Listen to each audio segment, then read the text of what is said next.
All across our state, cities, counties, and individuals are taking remarkable steps to save our environment and our planet. E-bikes, electric appliances, water conservation, clean energy, innovative building materials, and more. We'll look at sustainability on this edition of Connected Colorado.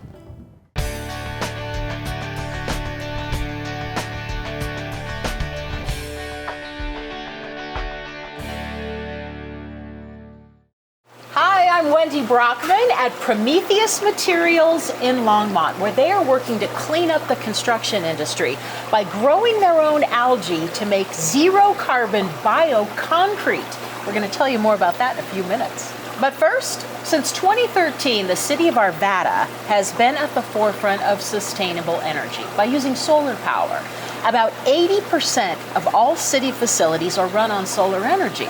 Arvada communities can make use of this solar energy through solar farms.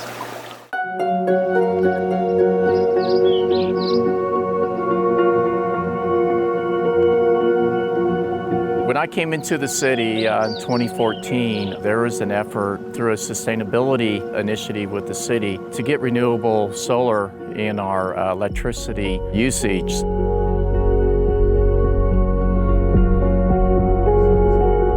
Heading to Jefferson County Solar Gardens. We subscribe to 7 solar farms. This particular one is the largest. Renewable sources and reduction of our carbon footprint is very important for cities, and to take that initiative and do as much as we've done is a big plus for the city of Arvada. And we hope that, our citizens will follow, and they have. If you're a resident, you would subscribe to it. You would either lease it or buy the solar panels. You have 2 options. The big advantage is that you don't have it on your roof. You can have it out here in this open field here in Jeffcoat County. And by that, you're also contributing to renewable source for your house and carbon footprint reduction. This solar garden has a capacity of 1.5 million watts of power on the nameplate. The city has leased 600,000 watts of that power. That's just over a third. An average home uses about 11,000 kilowatt hours per year. In our portion of the solar garden, we are producing just over 1 million kilowatt hours per year. That's the equivalent of supplying up to 90 homes in a given year.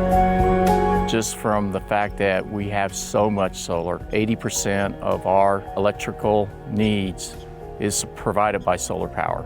That's probably the largest in the state for any city to have that much.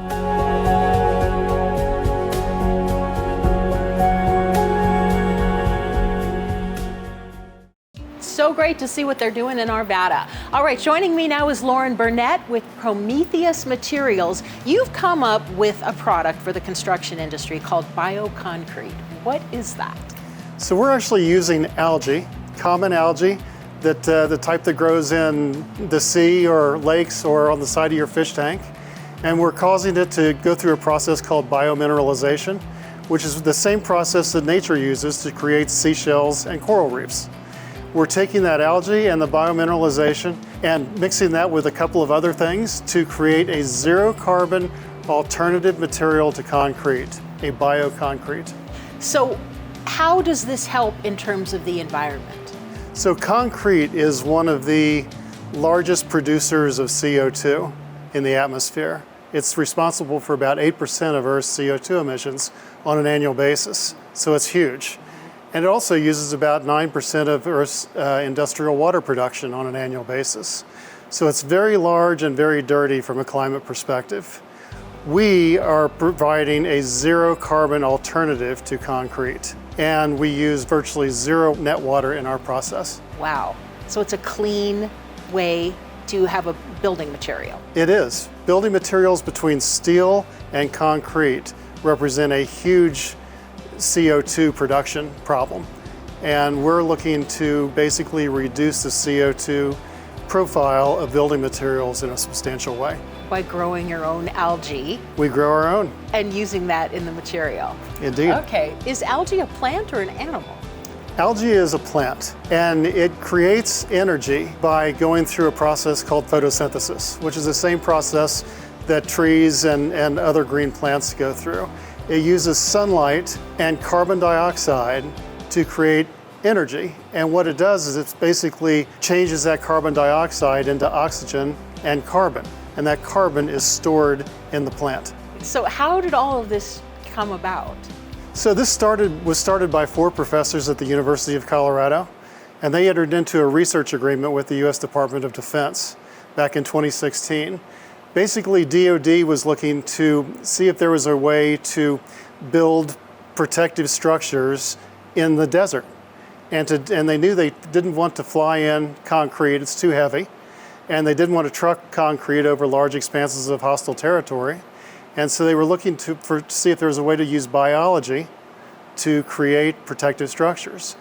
And what the 4 professors at the University of Colorado came up with was this concept where we could use algae and biomineralization to create basically a bioconcrete. So it didn't start out with the environmental focus. Interestingly enough, they didn't. That's so And interesting. If you look at all of the DoD papers, which I've done back in 2016, sustainability and carbon dioxide are not mentioned at all. That wasn't the motivating factor. Not at all. Okay. But what the professors realized once they completed their project successfully was that they had created effectively a zero carbon bioconcrete. Wow. So this is like the prototype lab that you have, this facility? It is. This is our initial pilot production facility. So we produce our own algae back here with photobioreactors, and we produce our product, which is a bioconcrete, and we're producing bioconcrete blocks, similar to cement blocks or cinder blocks, but they're zero carbon. Do we see this product in any buildings yet? Not yet, but you will. Okay. So the University of Colorado is rehabbing the Helms Center, which is an arts and sciences building on the main campus, and we will be featured inside the Helms facility. So we're very excited about that, and we're talking to a number of other architects with respect to being put into their building specifications. All right, so it's going to make its debut in Boulder. The initial debut will be in Boulder.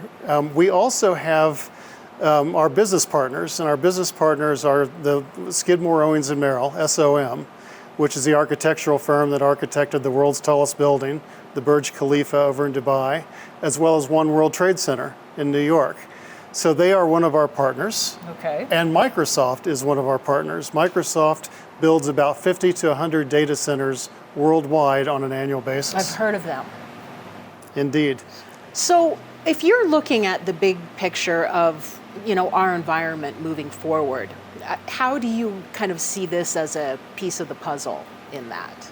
So we have some very ambitious objectives as a planet, and that is to get to our 2030 and 2050 objectives that were based upon the Paris Climate Accord, as well as COP26 a year and a half ago.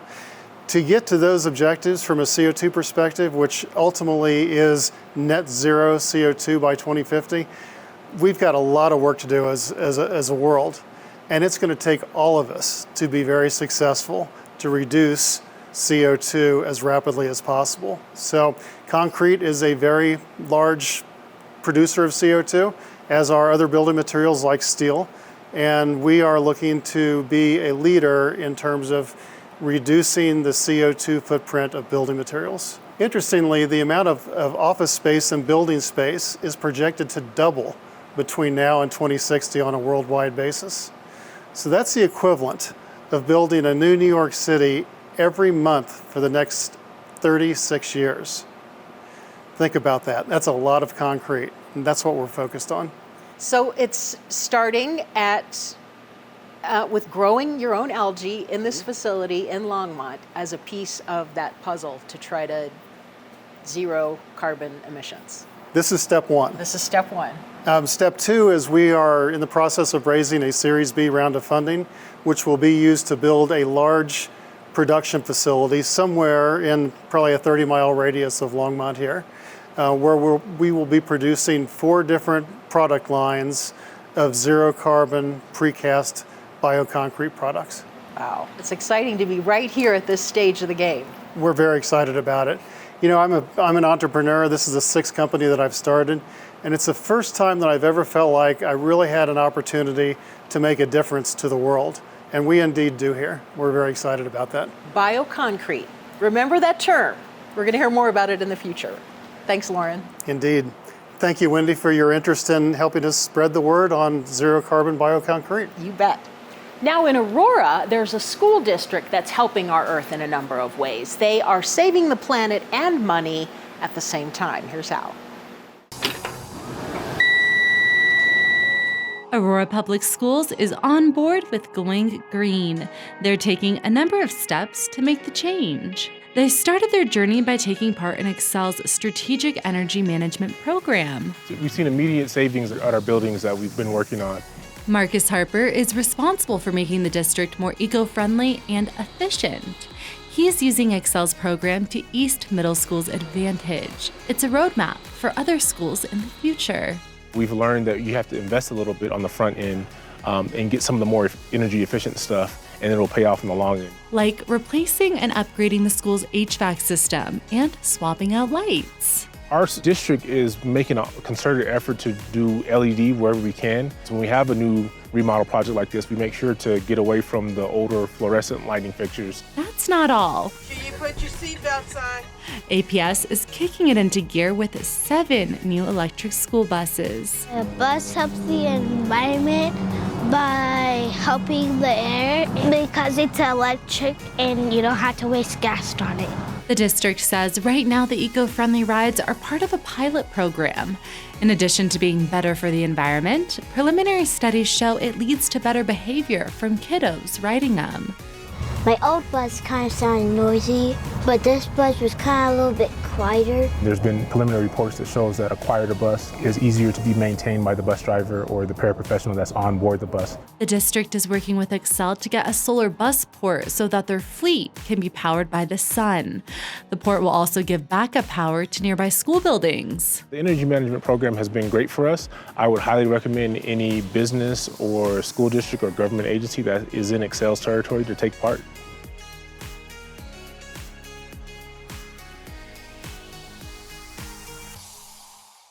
And now to Eagle County. They have a goal to cut greenhouse gas emissions 50% by 2030. A key strategy to meet that goal is to replace gas heating systems with cleaner electric appliances. Partnerships are creating opportunities for all residents and business types. Climate change from fossil fuel emissions is having a huge impact on our community. In Eagle County, about 90% of our greenhouse gas emissions are from the combustion of natural gas and propane in buildings, and also from combustion of diesel and gasoline in vehicles. A key climate strategy is to replace heating systems inside buildings with high-efficiency electric appliances. Each home that goes all electric eliminates a direct source of greenhouse gas emissions. Eagle County is working with partners to prioritize this work for low and moderate income households, helping the people in our community that need these upgrades the most. BEACH is a partnership between Northwest Colorado Council of Governments and Eagle County, where we help qualified clients save energy, improve their quality of life, and reduce greenhouse gas emissions through beneficial electrification. So our first project is at Dot Zero Mobile Home Park, and we've completed 14 mobile homes with installing energy efficiency building materials and then electrifying those mobile homes. They're on propane, so it's a perfect scenario to electrify. All of this is at no cost to the homeowners. For our mobile home was that we got new heating system. They also provided us with the new stove and a new fridge. The bill in wintertime for the heating system was so expensive, the gas, and now I have electric, so the bill is much cheaper. And when we get home from work, the home is warm for us and for the kids. The Beach program is expanding for resident-occupied multifamily buildings, providing engineering support for more complicated HVAC systems in more complex building types. Eagle County partnered with Energy Smart Colorado to develop an eco-credits program. It's a voluntary carbon offset program that's enabling businesses and organizations to make voluntary contributions, in this case to electrify homes. So we've begun the program focused on deed-restricted neighborhoods like this one in Edwards. Homes in this neighborhood were built about 20 years ago, so their heating systems are reaching the end of their life, which is a great time for us to begin introducing and electrifying these homes. So the funds contributed to date from the eco-credits program are going to help bring down the cost of installing cold climate heat pumps in key homes in this neighborhood. Eagle County is striving to electrify our own public buildings, which combined are roughly equivalent to heating 300 homes. We have roughly 5 projects, electrification projects this year, and what electrification means is basically we're looking for alternative resources to heat and cool our buildings. So with that, we're looking at geothermal, which is more of a ground source energy to heat and cool, and then also high efficiency heat pumps to heat and cool our spaces. Electrification reduces emissions from transportation too. The switch from gasoline and diesel to electric vehicles and e-bikes can help further reduce climate pollution. At Eagle County, we're focused on meeting our Climate Action Plan target of 50% reduction in greenhouse gas emissions by 2030. Our main strategy for addressing those emissions is through electrification. We're always looking for opportunities to collaborate in the community. So for more information, visit our website. E-bikes are popular and a clean way to get around. The city of Denver is making it even easier for residents. Denver's e-bike rebate program is a hit. But what even is an e-bike? How do I get a voucher? And what e-bike options are there? We spoke to the experts for the answers. E-bikes are going to be a bicycle with a motor attached to it. They're typically going to be a pedal assist, so they only are going to use the motor when you're actually riding the bike. So it makes you get where you're going a lot faster with a lot less sweat, a lot less work potentially, or you can work just as hard and cover twice the distance. So it's really fun for fitness, for getting around town. It's just really nice. You can get to work without being sweaty in the middle of the summer. We decided to invest money in the e-bike program because e-bikes are incredible. They have so much potential to reduce emissions and replace vehicle trips. Their e-bikes are about 10 to 20 times more efficient than a vehicle. They also save people money. You can buy a gallon of gasoline today for $4.50, but you can travel that same distance on an e-bike for about 5 cents. E-bikes reduce emissions by about 10 to 20 times compared to driving a vehicle. So the city has pretty aggressive goals around reducing greenhouse gas emissions. We want to reduce them by 65% by 2030, and transportation is the second largest source of emissions in the city. So every time someone is able to replace a car or vehicle trip with an e-bike, they're having a significant impact on their individual transportation emissions. E-bike program is funded through the Climate Protection Fund, which was a sales tax measure passed by Denver voters in 2020. The best place to get information on how the program works is to go to denvergov.org/ebike, and that has all the information about when vouchers are available. And you can also sign up on that website to get notifications and updates about when the vouchers are available. Denver residents can receive up to a $300 rebate on an e-bike, or up to $500 for an e-cargo bike. Income-qualified residents can receive $1,200 for a regular e-bike, or $1,400 on an e-cargo bike. If you're a person with a disability, you can receive up to $1,400 on an adaptive e-bike. Yes, there's going to be a lot of different e-bike options. It can be a little overwhelming at first. Biggest thing that you're going to run into is that there are 3 different categories of e-bikes. And they all have a little different legality on where you can ride them, as well as just different experiences when you're riding them. And this is going to be a Class 2 e-bike, meaning that it has a pedal assist on the motor. It also has a hand throttle that you can twist once you're moving, so you don't have to pedal if you don't want to. This is going to be one of our cheapest e-bikes, coming in at about $999, which for the income qualified residents makes it almost free. With the income qualified e-bike rebate, it's $1,200. So that fully covers the cost of this bike, and then you'll only be responsible for the $88 sales tax. This is going to be one of the few Class 3 e-bikes that we have in store. A Class 3 e-bike is going to be pedal assist only, no throttle, with a cutoff speed of 28 miles an hour. These higher speeds make it really good for long distance commuting, but you do need to be careful because you can't ride a Class 3 e-bike on any of the bike paths in town. You have to stick to pavement and bike lanes. This bike is going to cost $3,300, and it'll give you about a 30-mile range if you're really cranking it at 28 miles an hour, about 60 to 80 miles if you're keeping it a little bit slower. So what we have here is going to be a Class 1 electric cargo bike. Class 1 meaning it's going to be pedal assist only, up to a 20 mile an hour top speed.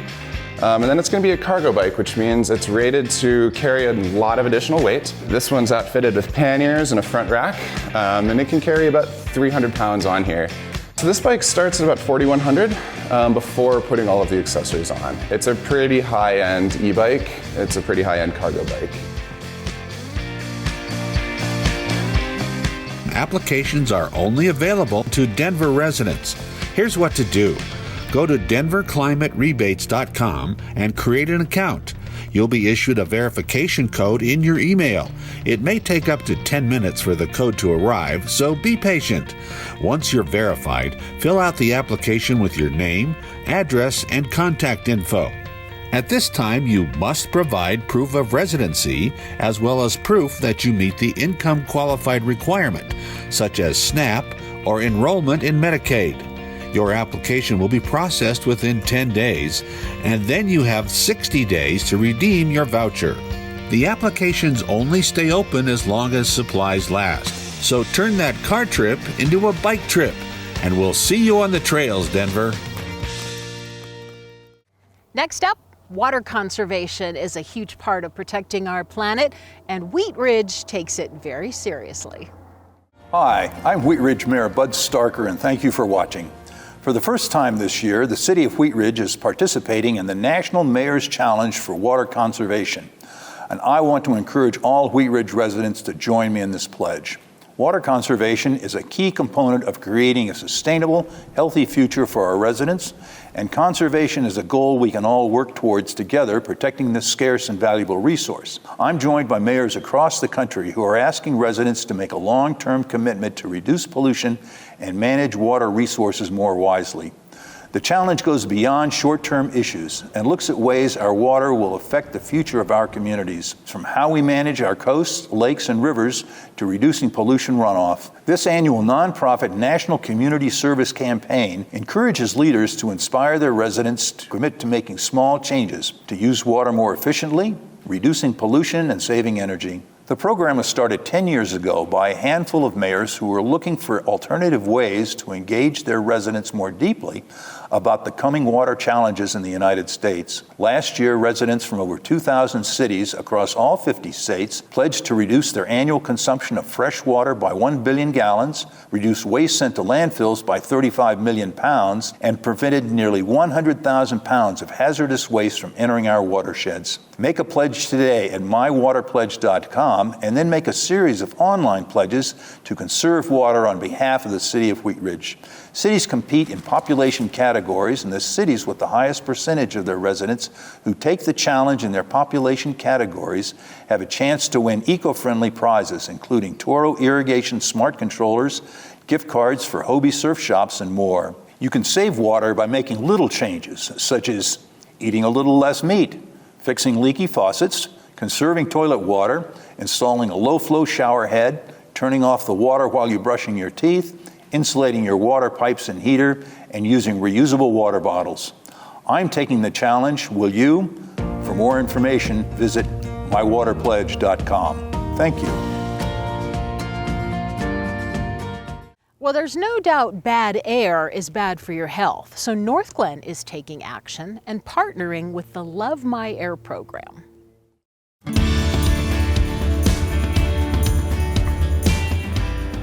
Hi, I'm Northglenn Mayor Meredith Leidy. We recognize that air quality impacts everyone's quality of life. This includes our ability to enjoy time outside and our health, both short and long term. The City of Northglenn is taking actions to reduce air pollutants. The city is finalizing an EV readiness plan through the Partners in Energy program with Xcel. The plan will focus on the areas of public charging, public adoption, and policy. In 2019, Northglenn began their energy action planning process to establish goals related to energy efficiency and renewable energy for the city. The goals that they established through that energy action plan should reduce 3.8 gigawatt hours of electricity, which is kind of like taking 550 cars off of the road for a year. So it really contributes to improved air quality. We have installed 2 Level 2 electric vehicle charging stations, one at our maintenance and operations facility and one at the new rec center. This makes charging more accessible in our community and alleviates range anxiety. Greenhouse gas emissions, we know, are a significant contributor to climate change. And one of the leading causes of those emissions is through energy. And so by reducing energy use through energy efficiency and converting to renewable sources, we can all help reduce those emissions. The city has 2 air quality monitoring stations through the Love My Air program with Tri-County Health Department. One is located at the entrance of Memorial Parkway and one at Northwest Open Space. Taking those simple steps, as we call them, to improve air quality is really what matters. But really more importantly, it's taking those actions, such as reduced driving, going electric, and supporting programs that improve air quality. At the RAC, we promote what we call Simple Steps, Better Air. And that program has a lot of great information for everyone to either get familiar with or use as a resource to take positive action. We appreciate what Northglenn is doing with electrifying its vehicle fleet over time, installing electric vehicle charging stations, and also using solar energy. To start with, I'd encourage you to check out Northglenn's website related to Partners in Energy. It's northglenn.org/saveenergy, where there's a lot of different opportunities for programs and information about actions that you can take. The next step I'd encourage residents to take is to participate in the Xcel Energy Home Energy Squad program, which is a program that helps install energy efficient products in your home. An energy specialist will come to your home to help make improvements and identify other options. Currently, Northglenn is offering a limited number of free visits for Northglenn residents. So please check out the website for more information, or you can call the Home Energy Squad. I am proud of all we are doing to improve air quality here in Northglenn. These are important first steps, and I know there is more to come.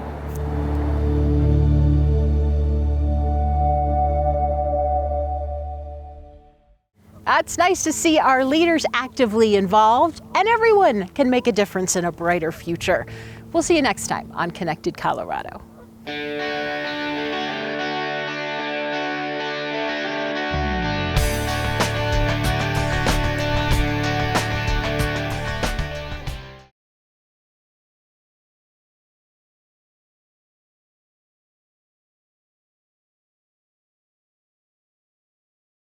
Coloradans are building a brighter future and in many cases saving money at the same time. From water conservation to clean energy to zero carbon building materials and much more. We're going to focus on sustainability on the next edition of Connected Colorado.